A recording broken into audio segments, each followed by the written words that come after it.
Let's examine the more physical part of the on-set sound team, that of the boom operator, as seen here with Philip Seymour Hoffman taking that part in the movie Boogie Nights. And here's the boom in a shot here on Star Wars, but I'm sure it was framed out of the shot, just showing you how important it is to have the mic close to the actors to get good sound. Here's a gentleman who's the boom operator playing around on a set, obviously faking as if he's recording a live monster. And because sound people are the last people called to place themselves on set after the blocking and setup of the camera, they have plenty of time to relax and joke around with the rest of the crew because they're the last people to step in. So they got plenty of time to wait after they got their sound level set.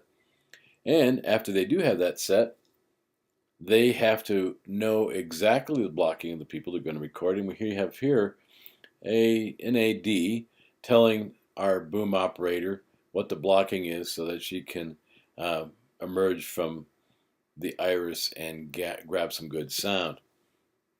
Here's a happy sound man who is either boom or mixer on set, but that's your basic kit there. You got the sound cart. You got your mixer, you got a couple of boom poles with a couple of Wookiees on them. He's got his blue bag there, which is probably a field mixer. He's warm, he's ready to go, he's ready to work. Another happy boom operator here, just showing you how the microphone has to have this extension if he's out of the shot in order to get good sound, and the camera has to have framed it so that he's out of the frame, but he's got to have that mic in the middle so he can get both the dialogue between both people. But you're getting a good look at it. He's got the headset on, he's got his field mixer, he's got the cabling wrapped around the carbon pole to the boom, he's got the shock mount, and he's got the shotgun mic. Here we have a boom operator in an action scene, and you can you see that she's got safety goggles on because of probably some of the special effects that they've operated with here. And she's got her boom pole extended to get the dialogue from the person on the ground. And here we have a boom in the midst of four people in a lobby, and you see how the camera is angled so that the shot's got everybody framed headwise with the boom just above that frame. When we do microphone placement with the boom, in this example here, we have to think how the camera is going to frame it so that the boom operator is in real close contact with the either the second camera assist or the camera operator. They'll say whether they're in or out of the frame, but on the Video Village monitor, the mixer will probably be able to see the frame and relay by headset command to the boom operator saying your boom mic's in the frame, could you raise it or lower it. So framing is a very important thing, and here they have to communicate very clearly with the camera people so that it's never seen. And so the places can vary. They can, as you can see here, they can put it above the frame, below the frame, to the sides of the frame. However, above is preferable. Here are some of the ways of holding a boom pole. Like I say, it's a very physical part of the sound team.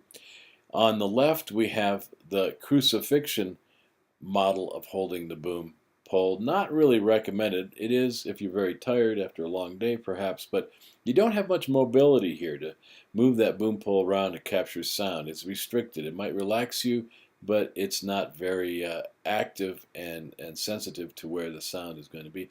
The other the preferable method is on the right, which you have your goalpost H, and it's above your head. You can see it's a lot easier for this gentleman to move the mic back and forth in or out. This is usually what you'll see with the boom operator. Other methods are the scoop method that he's showing you here, holding it down below and to get sound.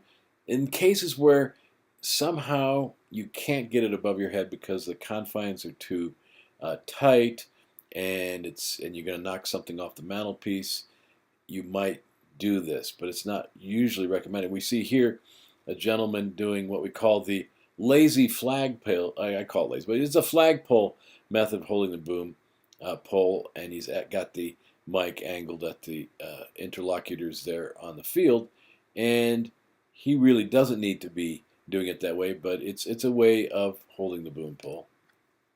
And here we're scooping with the boom, and the reason why we don't want to scoop from below, because if you look at where that shotgun mic is pointed, you can see that it's going to get the sound perhaps of their voices, but it's going to get other sound too that we don't want.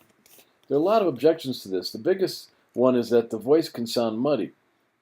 The position focuses on low and mid-range frequencies because the chest is a low-frequency resonator for the human body. These frequencies are accentuated when the chest is closer to the mic, as it is with these gentlemen. In an overhead position, the head is closer to the mic and the frequency response is more normal. Also, overhead noise such as planes, light ballasts, ceiling reflections are introduced into the mic from the scooping position. And the actor's hand movements and prop handling can sound louder than the dialogue, which can distort the sound perspective from the shot in this area. The boom operator will need to navigate around furniture sometimes and interiors with set pieces and props, whereas overhead booming typically faces few obstacles. So that's why we prefer the overhead over all other methods of booming. Here is an example of how, when we're framing a shot from the camera operator's perspective, they can see on their frame exactly where the boom won't be in the shot, and so they can give the directions to the boom operator, saying, "Okay, right there is fine. I can see it. You can't." So they have to communicate very clearly. But usually the operator will help out, and they have a time-honored way of doing it. Camera operators tend to minimize headroom, which allows for the boom to get closer to the talent when booming overhead. The caveat, of course, is that the boom operator is more likely to widen out to reveal more of the actor's torso, but they usually try to minimize the headroom so that they can get that mic closer to the talent when they push in on the close-up shots, because they know the best sound will be when the mic is closer to the actor's mouth. So whenever they do coverage, they do their wide shot, the reverse shot, they always want to get a close-up, if not for the editor and the visualizing of the shot, but for the sound that they're going to get from the scene. Here we can see in the left side of the picture, I'm showing you this boom operator, why he is going to be the last person to be inserted in the scene. They're doing a close-up with the camera. They've got the second camera assist ready to slate. They've got an AD talking, the camera pushing in. They've got everybody close to these two people on the couch. The last person is going to be allowed in the shot before they roll is the boom operator. So we're always waiting on sound in that respect. Here, this is a shot that's rolling, and the person has the lordly way of the realm because no one's in his way, but to get there took a while. Here's a person doing an overhead H goalpost holding in the boom, but he's doing it at the end of the boom. I'm just showing this at the end of the boom because he doesn't want to get in the shot. This is really tricky to do. Inside, when you're doing overhead booming, there's so many things you can knock over. You have to be really good at your job because as these people move, he's got to move with them and not run into anything.